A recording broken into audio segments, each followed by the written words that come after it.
मुअज़्ज़िज़ नाज़रीन, तारीख़ में बेनज़ीर भुट्टो शहीद को किस तरह याद रखा जाएगा। ऐसी निहत्ती लड़की जो अमरों से लड़ी और फातह ठहरी, बेहतरीन इस्लाह पसंद निजात दहिंदा, तारीख़ी में रोशन सितारा, एहसासी क़ुव्वतों के ख़िलाफ़ निशान हुर्रियत, दानिशवर शायरा, सैर अंगेज़ रहनुमा, बेनज़ीर भुट्टो को तारीख़ इंसाफ़ हसीयतों में याद रखेगी। लेकिन सबसे अहम जो उसे होना चाहिए था वो था उसका ज़ुल्फ़िकार अली भुट्टो के मिशन को आगे बढ़ाना और भुट्टो के अवाम के साथ इश्क को औज कमाल पे ले जाकर उसे बेनज़ीर इश्क बना देना। बीबी ने 30 साल तक पाकिस्तान के सियासी उफ़क़ को अपने शऊर के नूर से मुनव्वर रखा, जिनकी मौजूदगी हमारे लिए तहफ़्फ़ुज़ और क़ुव्वत का बहुत ही वसी और मुस्तक़बिल से बयान था। 21 जून 1953 से लेकर 27 दिसंबर 2007 तक बीबी की तमाम उम्र शहीद भुट्टो के फ़लसफ़ा इश्क के अवाम के मुताबिक बेनज़ीर जद्दोजहद से इबारत है। भुट्टो साहब ने अपने बेटियों को बेटों के मसावी हकूक़ दिए ताकि वो खुद एतमाद शख्सियत की मालिक बन सकें।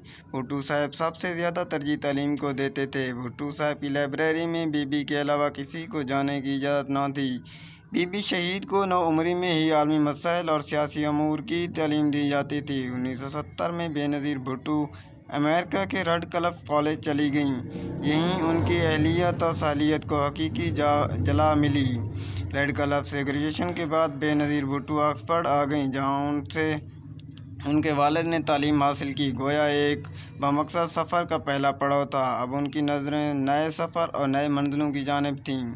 भुट्टो साहब मुल्क के सबसे मकबूल रहनुमा और मजबूत वज़ीर-ए-आज़म थे। बेनज़ीर भुट्टो बचपन ही से अपने वालिद को अखबारात की शाह सुर्ख़ियों की ज़ीनत बनते हुए देख रही थीं।